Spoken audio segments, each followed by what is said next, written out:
Crickbuzz.com, India's #1 cricket app, presents The Cup That Matters in association with GoDaddy.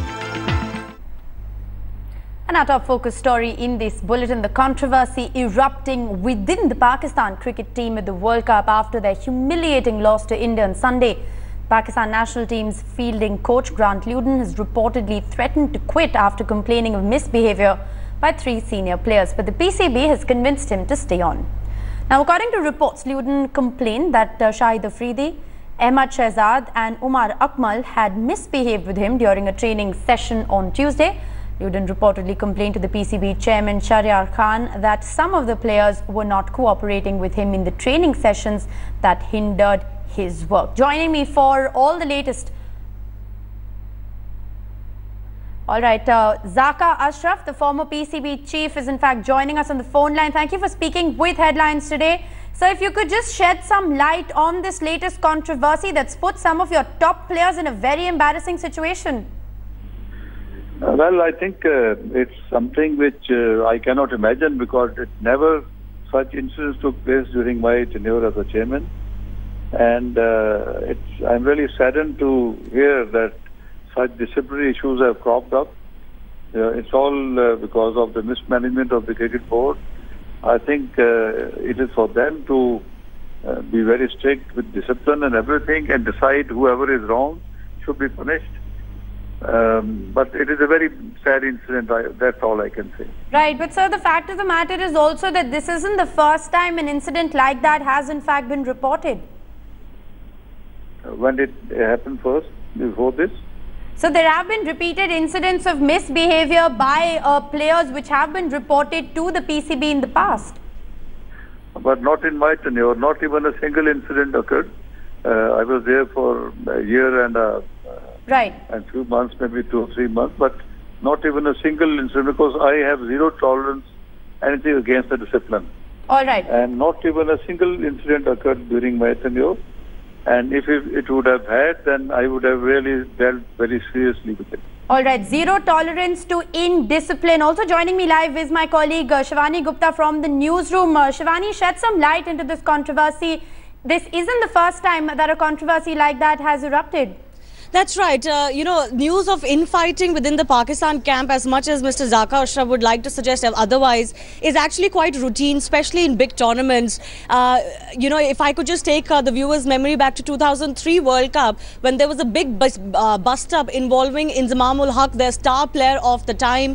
He was, reported to have pushed another player down to the ground during a net session bust-up with another player. And then there have been bust-ups between Shoaib Akhtar and Mohammad Asif in the past, and even in the run-up to the World Cup, there is always tension between players amongst themselves and between the players and the board. There were questions raised on selection, on the exclusion of the players like Shoaib Malik and others.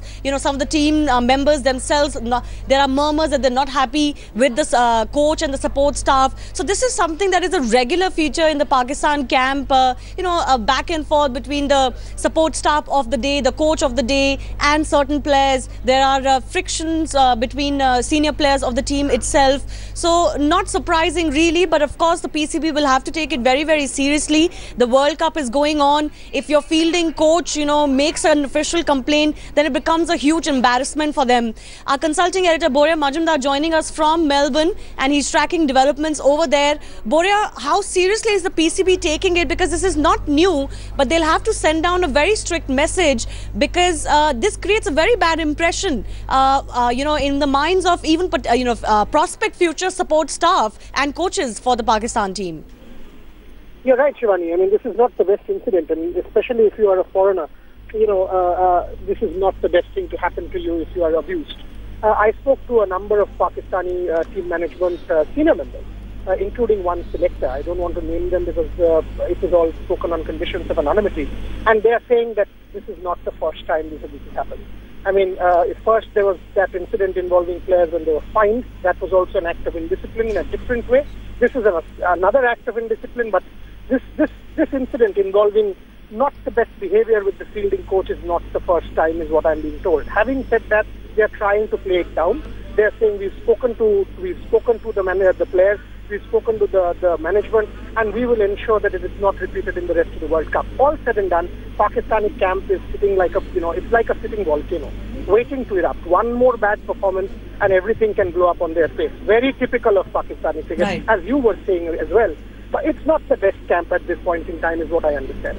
Yes, Boria, hang on, stay on with us. Sarfaraz Nawaz, former Pakistan cricketer, is also joining us. Mr. Nawaz, like we were talking just now, it is something that we see repeatedly happening to the Pakistan team, infighting, blowing over, skirmishes happening either within the players, amongst the players, or with support staff. This really is not the best thing to happen to the team after just one game in the World Cup. No, this has only happened between the trainer and 3 players, Afridi and 2 others. But this is nothing much. It's about the training issue. But you don't think this is serious? Batting coach is all right. This is only a trainer matter, and I don't think this will matter much for the team. But this trainer, the fielding coach, threatened to quit, and the PCB had to intervene. Yeah, but you know, they were probably they've been training hard and traveling, and he must have asked them to train all the time. So there are few simple as that, you know. So, but Mr. Nawaz, there are reports that confirm that the players abused the fielding coach. Now that is the kind of behavior that obviously the management cannot allow. No, I don't know if they abused. It's only the news has come that there was some exchange of hot words, but nothing abusive language has been quoted so far. But the chairman PCB has intervened and asked the manager to cool it down, you know.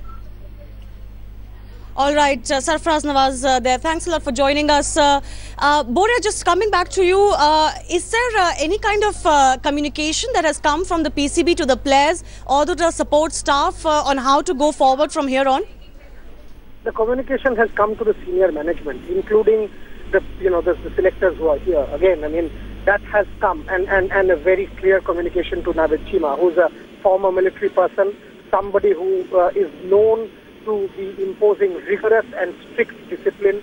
A communication has indeed come from Shahriar Khan that this will not be tolerated. I mean, I was hearing Sarfaraz Nawaz say this is not a big incident. It is. Of course it is a big incident. You cannot abuse your coach and get away. And that is the message that has been given loud and clear by the Pakistan management from the PCB to the team management here, and that has been communicated to the players. Shahid Afridi and Umar Akmal are involved in both incidents, Shivani, last week and this week.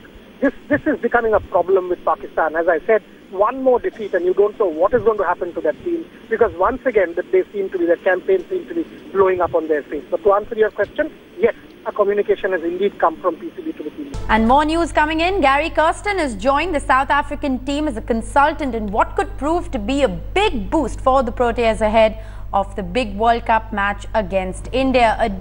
After a day off, South Africa were busy with their practice session since morning today. Kirsten was seen helping the Proteas during the net session. Apart from talking to players like AB de Villiers and Morne Morkel individually, his arrival could prove to be decisive considering he's worked closely with the Indian team. Kirsten led India, remember, to the 2011 World Cup win. The former cricketer could play a major role in advising the Proteas and helping them with the strategies to derail India's progress. The big match is on Feb 22nd. India, remember, have never beaten South Africa in the 3 attempts at the World Cup so far. So it's a big test and it remains to be seen if Dhoni's men can break the jinx. Behind me is the Langham Hotel, where both India and South Africa are staying. And there was a lot of excitement last night in the South African camp when Gary Kirsten joined the team, coming from India, where he was part of the IPL auctions. Even in the practice today, the Gary influence was evident.